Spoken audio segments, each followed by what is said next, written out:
Assalamualaikum students. I hope you all are fine and safe. Today we are going to start our chapter number 13 of chemistry named biochemistry. Today's our topic is carbohydrates. First of all we discuss about carbohydrates, that what are carbohydrates. Basically carbohydrates are organic compounds. These are having two functional group, that's why these are called bifunctional organic compounds. क्योंकि carbohydrates के journal formula में हमारे पास to functional group होते हैं। एक होता है हमारे पास कार्बोनाइल ग्रुप और दूसरा हमारे पास होता है हाइड्रोक्सल ग्रुप। इसी वजह से हम इसे बायफंक्शनल ऑर्गेनिक कंपाउंड्स कहते हैं।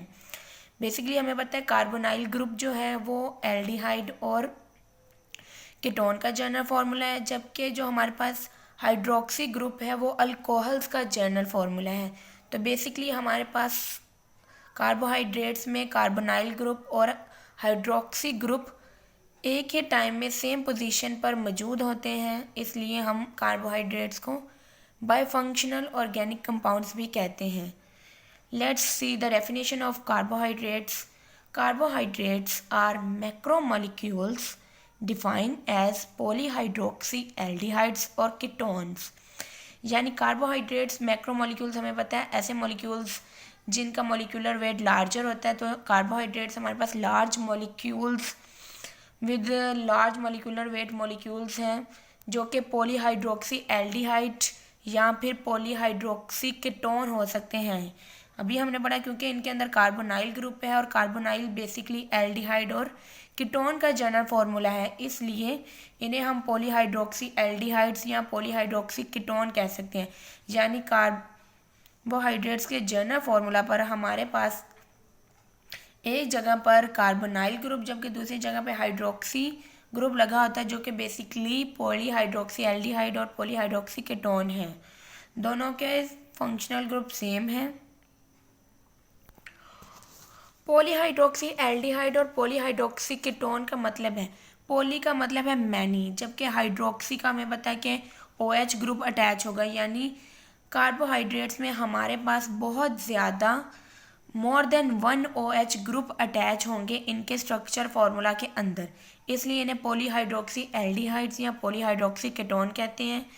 इसके अलावा carbohydrates are synthesized by plants through photosynthesis process from carbon dioxide and water in the presence of sunlight and green pigment chlorophyll। हमें पता है कि पौधे जो हैं वो सूरज की रोशनी की मौजूदगी में कार्बन डाइऑक्साइड को, बेसिकली कार्बन डाइऑक्साइड वो कहाँ से लेते हैं, एटमॉस्फेयर से, जबकि वाटर वो कहाँ से ले रहे हैं, मिनरल्स और वाटर वो अब्जॉर्ब करते हैं अपनी रूट्स के ज़रिए से, जो कि फिर कहाँ पर आ जाता है हमारे पास जाइलम के ज़रिए होता हुआ लीफ में आ जाता है। और वहीं पर लीफ में हमें पता है एक ग्रीन पिगमेंट मौजूद होता है जिसे क्लोरोफिल कहते हैं। उसकी मौजूदगी में कार्बन डाइऑक्साइड हम एटमॉस्फेयर से लेकर और वाटर रूट से ऑब्जर्व करके पौधे क्या करते हैं, फोटोसिंथेसिस का अमल करते हैं और हमारे पास ग्लूकोज बन जाता है। नीचे हमारे पास रिएक्शन दिया गया है C6O2 + 6H2O। Sunlight and chlorophyll की मौजूदगी में हमारे पास ग्लूकोज और ऑक्सीजन रिलीज हो रही है। सो ये तो हमारे पास कार्बोहाइड्रेट्स का intro. Move to the classification of carbohydrates. The glucose is further polymerized to form starch and cellulose. Carbohydrates are classified as monosaccharides, oligosaccharides and polysaccharides. First of all, we discuss about monosaccharides. Mono means one and saccharide means sugar. It means only having one sugar unit. Those saccharides या those carbohydrates which only having one sugar unit are classified as monosaccharides. Monosaccharide are the simplest sugar with which cannot be hydrolyzed, यानी इनको हम hydrolyse नहीं कर सकते because these are simple sugars. अब simple sugars को हम हाइड्रोलाइज करेंगे तो इनसे छोटे और कोई भी यूनिट्स हमारे पास नहीं है, इसलिए मोनोसेक्राइड फर्दर हाइड्रोलाइज्ड नहीं हो सकते। They consist of 3 to 9 carbon atoms. ये 3 से लेकर 9 कार्बन एटम्स इनमें हो सकते हैं। अगर हम बात करें इनके कार्बन नंबर की बिना पर या एटम की बिना पर इन्हें ट्रायोसिस, टेट्रोसिस, पेंटोसिस, हेक्सोसिस का नेम दिया गया है। सबसे इम्पोर्टेंट जो हमारे पास मोनोसेक्राइड है वो है हेक्सोसिस, और हेक्सोसिस में हमारे पास कौन आते हैं, ग्लूकोज और फ्रुक्टोज। जबकि हमें पता है ग्लूकोज हमारे पास पेंटा हाइड्रोक्सी एल्डिहाइड और फ्रुक्टोज हमारे पास पेंटा हाइड्रोक्सी कीटोन है। नीचे हमारे पास इनके चेन स्ट्रक्चर फॉर्मूलाज दिए गए हैं।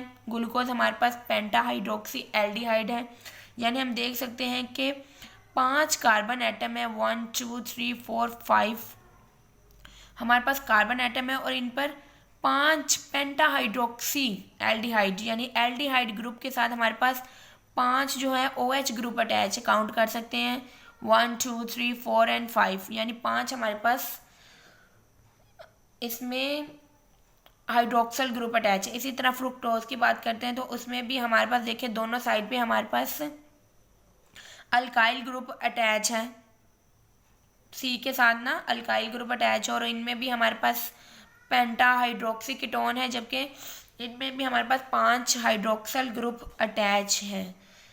Monosaccharide are white crystalline solids, they are soluble in water, have sweet taste, they cannot be hydrolyzed, they are reducing in nature, therefore these are called reducing sugars।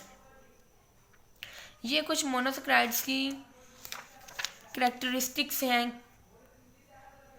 Move to oligosaccharides.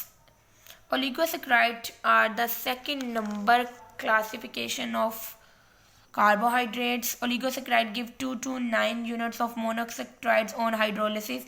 ये hydrolysed हो सकते हैं, इनको तोड़ा जा सकता है। इनके हाइड्रोलाइज्ड होने पर हमें 2 से लेकर 9 तक मोनोसेक्राइड्स के यूनिट मिलते हैं।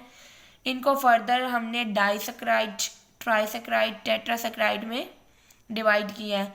द मोस्ट पॉपुलर ओलिगोसेक्राइड या डाइसेक्राइड हमारे पास सुक्रोज है, जो हाइड्रोलाइज होने पर हमारे पास ग्लूकोज और फ्रक्टोज का एक एक यूनिट देता है। यहाँ हमारे पास सुक्रोज की हाइड्रोलाइजेशन हो रही है। जब वाटर की मौजूदगी में सुक्रोज हाइड्रोलाइज्ड होता है तो वो एक यूनिट ग्लूकोज का और एक यूनिट फ्रुक्टोज का रिलीज करता है। Like monosaccharide, oligosaccharides also have some characteristics.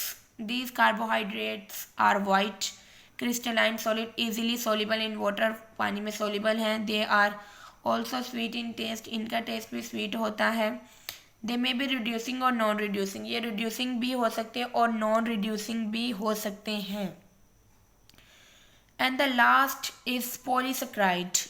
From the name polysaccharide, poly means many, saccharide means sugars, यानी कि पॉलीसेक्राइड्स को जब हाइड्रोलाइज्ड किया जाता है तो हमारे पास 100 to 1000 मोनोसेक्राइड्स जो है वो रिलीज होते हैं। Example of polysaccharide are starch and cellulose. They are amorphous solids, they are tasteless and insoluble in water, they are non reducing in nature. ये टेस्टलेस है, इनका कोई जायका नहीं है, ये पानी में हल नहीं हो सकते। मोस्ट कॉमन जो हमारे पास पॉलीसेक्राइड की एग्जांपल है वो है स्टार्च, जो फर्दर हाइड्रोलाइज्ड होकर मैनी यूनिट्स देती है हमारे पास मोनोसेक्राइड के। सो क्लास ये था हमारा आज का topic carbohydrates, in which we discuss what are carbohydrates, the classification of carbohydrates, monosaccharides, oligosaccharide and polysaccharide. I hope you all understand me very well. Now you have this topic from your book with the help of this video too. At the end, please subscribe our YouTube channel. Allah Hafiz students.